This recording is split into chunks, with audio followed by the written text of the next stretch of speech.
Un encensoir est de la braise auquel l'on ajoute un peu d'encens. Rien de tel pour se débarrasser des mauvaises odeurs. Dans la société sénégalaise, beaucoup de personnes raffolent de cette fumée au parfum envoûtant.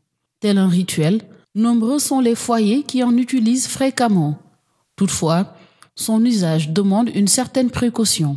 Je suis très prudente quand j'utilise l'encens. D'abord, je veille à ce que le charbon soit carrément transformé en braise. Ensuite, j'enfuis la braise avec de la cendre et je mets un peu d'encens au-dessus.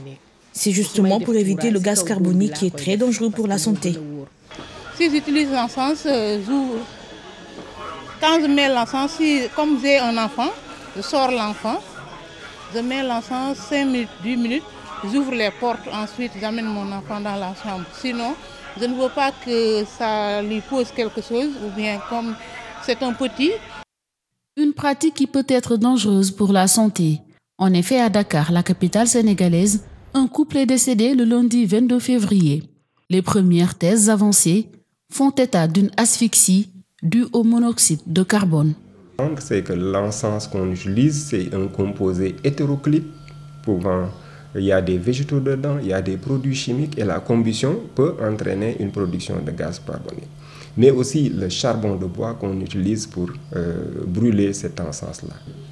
Lorsque vous vous enfermez dans une chambre avec une production de gaz carbonique, comme on a l'habitude de le faire avec nos encensoirs, et la combustion durant toute la nuit va produire du monoxyde de carbone.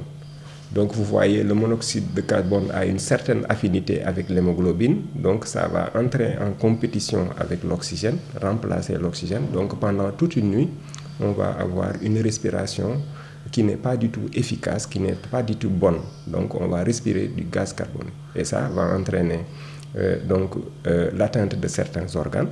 De l'avis de spécialistes, les conséquences de l'utilisation de l'encens sont souvent négligées au Sénégal, ce qui conduit assez souvent à une prise en charge tardive.